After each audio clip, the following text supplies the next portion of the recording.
Hi, welcome to the 14-day weather forecast. Unfortunately, today I've got very limited facilities at my disposal.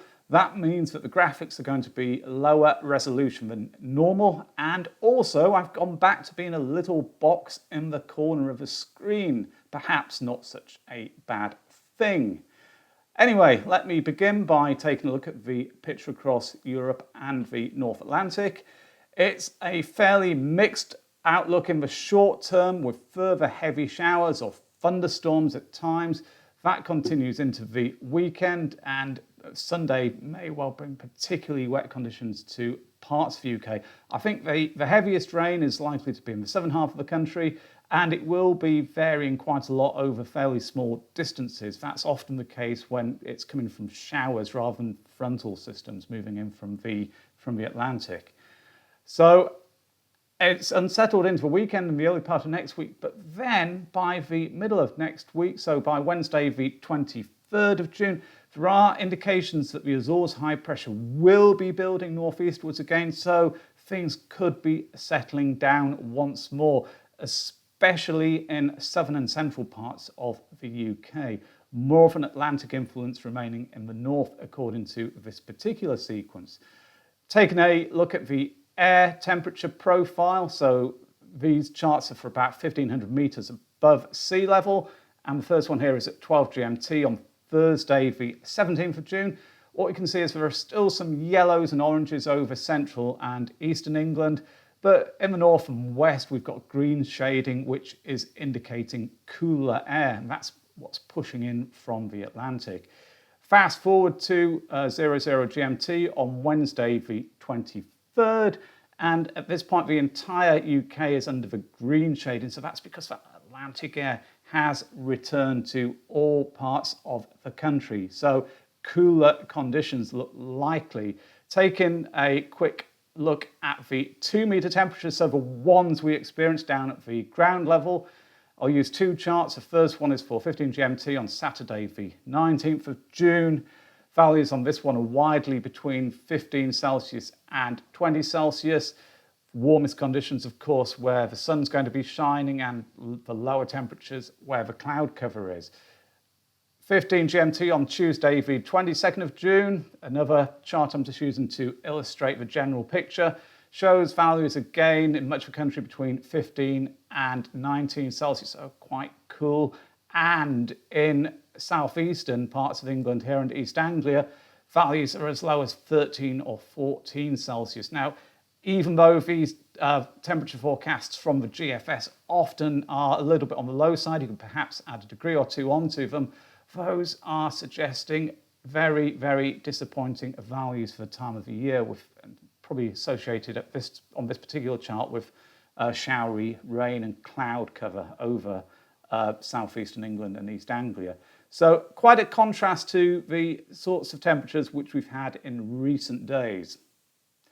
In terms of rainfall, I think it is going to be quite difficult to pin down the details of this. So what I've done instead of using the GFS snapshots is I've brought up the 4-day forecast from the German ICON model on the left, and also the 4-day forecast from the Meteo France model, that's on the right.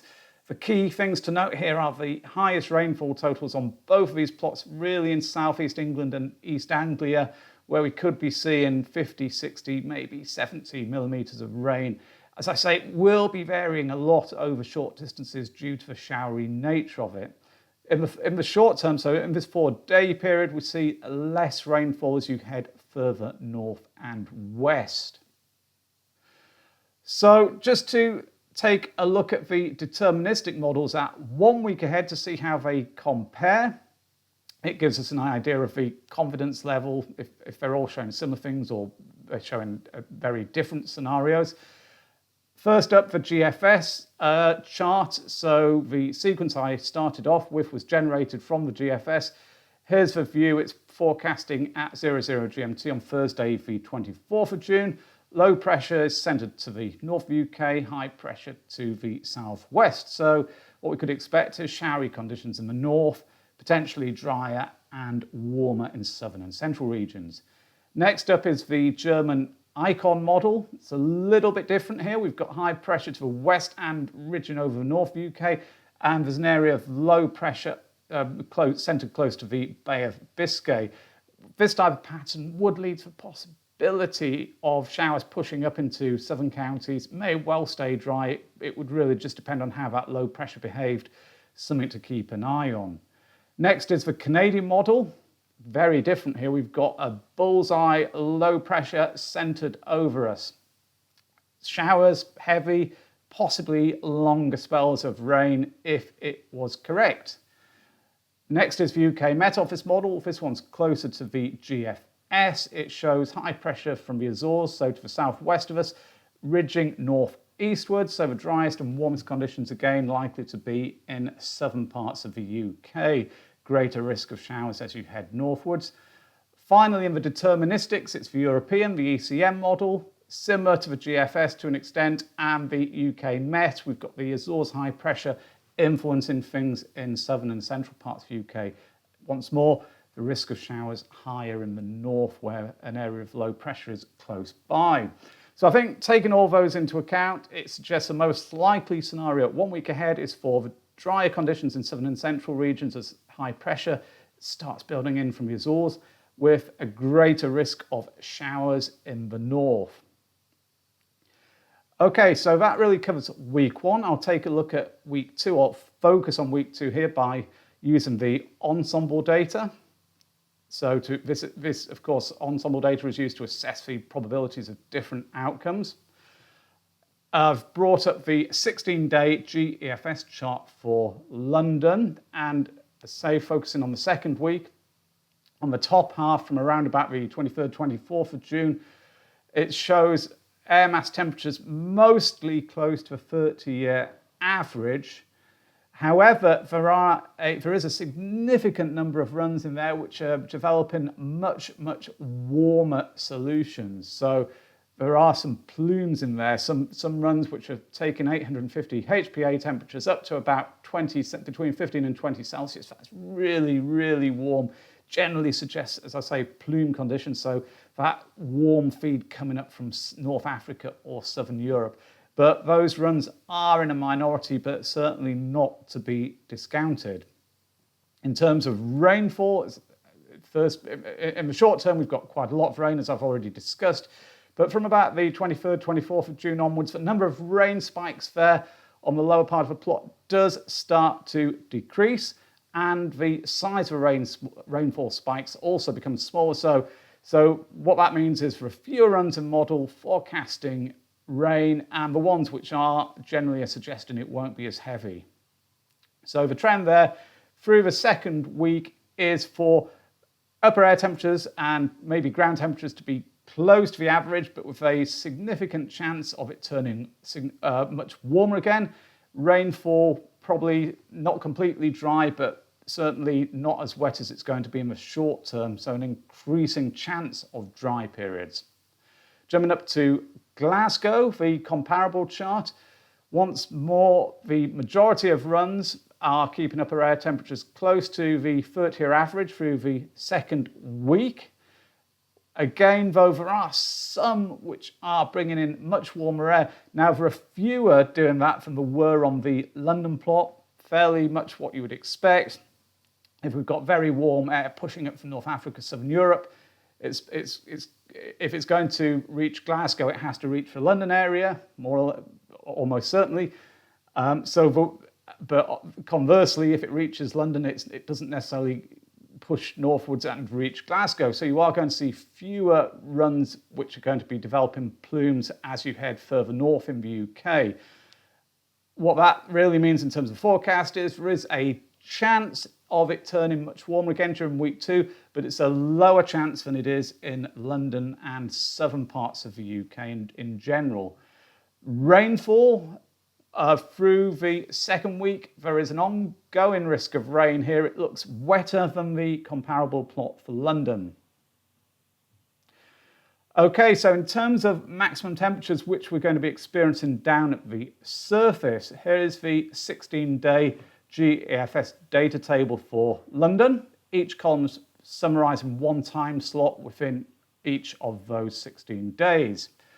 The yellows are going for temperatures maximums between 11 and 15 Celsius. The light oranges between 16 and 20 Celsius. For dark oranges, or between 21 and 25 Celsius. For light reds, between 26 and 30 Celsius.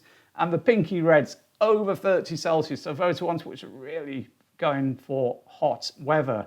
What we can see is that there is an upward trend in temperatures again after the somewhat cooler conditions in the shorter term. So from about Thursday the 24th, the vast majority of runs are either in the light orange or dark orange, and then from the 25th onwards, there's a number which are going for the reds. In fact, by the end of the month, what we're seeing there is about 20 or 25% are falling into the reds, light reds or pinky reds, so really warm conditions, with most of them by then at least suggesting temperatures will be at or above 21 Celsius again. So a warming trend later on. And up to Glasgow to look at the comparable chart. Cooler there, as would usually be the case, but I think the key thing here really is that from around about the 23rd, the 24th of June, the number of oranges does increase. Those are the ones, the light oranges going for 16 to 20 Celsius. So temperatures probably recovering, probably trending upwards as we head into the last week of the month, but not particularly warm. As I say, there are a small number of runs which are going for really warm conditions in Glasgow, but they are in a very, very small minority at the moment. Rainfall, here's the London 16-day data table. There is that ongoing risk of rain, but you can see at the beginning of the chart on the left-hand side, it's really a very wet picture with those downpours and thunderstorms being a potential risk through the first few days. But from around about the 23rd, the 24th of June, so quite a few of the runs are still suggesting there will be some rain, but it's a less wet or drier picture which is emerging. We've got about 30 to 50% of the runs during the second week of the forecast period which are going for completely dry conditions in each of those time slots. As I say though, I'd be very surprised if it was completely dry, because there are plenty of runs in the pack which are still forecasting at least some rain, but the trend is towards a more settled picture, at least less unsettled. Jumping up to Glasgow, what we can see there is it's consistently wet really through the from about 23rd, 24th, so through the second week of this forecast. That ongoing risk of rain with only about 20 to 25% of the GEFS runs going for dry conditions in any one given time slot. So drier in the south, wetter in the north. Here's the surface level pressure data table for York. It's fairly nondescript to be honest, really. There is a trend towards pressure rising, higher pressure through the second week. You can see the amount of yellows in the column is very large. Those are runs which are going for 1,011 to 1,025 millibars. So close to that range takes you from slightly below average to above average for time of the year. And I think most of those runs in the yellow blocks are probably just slightly above average at the moment. Also, you see later on there are a few oranges appearing, but very small in number. Those ones which are going from 1,026 to 1,040 millibars, indicating a definite trend towards high pressure, but say just a small number of them. I think, therefore, to summarise this chart, it's probably just indicating a slight upwards trend in pressure after the first few days of forecast period. So to summarise things, week one, there is a risk of thunderstorms and downpours. Temperatures will be close to average in sunny spells, but it's going to be cool where it's cloudy and wet. Towards the end of the first week, high pressure building from the southwest probably starts to have more influence once again. So if that is the case, it suggests that southern and possibly central parts of Britain will become drier and somewhat warmer. The risk of showers or longer spells of rain increasingly confined to the north and maybe the northwest especially. Week 2, I've put in here that it's going to be changeable. All regions could see some showers, longer spells of rain. Having said that, the south can expect the driest and warmest conditions, and there is that possibility of it turning very warm later on. According to the ensembles, that stacks up at about 30% in southern Britain at the current time, but lower as you head further northwards. So it's all in all, it's a very, very mixed bag. After the unsettled start across the southern half of the UK, the trend is for drier and warmer conditions down there, whilst in the north, it's probably the opposite because it should be fairly dry to begin with, but then the risk of rain returns and it continues for much of the 16 days. So thank you for watching this. In the next update, I'll be back in the studio with all the usual graphics. But for now, I hope you enjoyed this and found it useful. If you did, then please remember to hit the like and subscribe buttons below. Thanks now. Bye.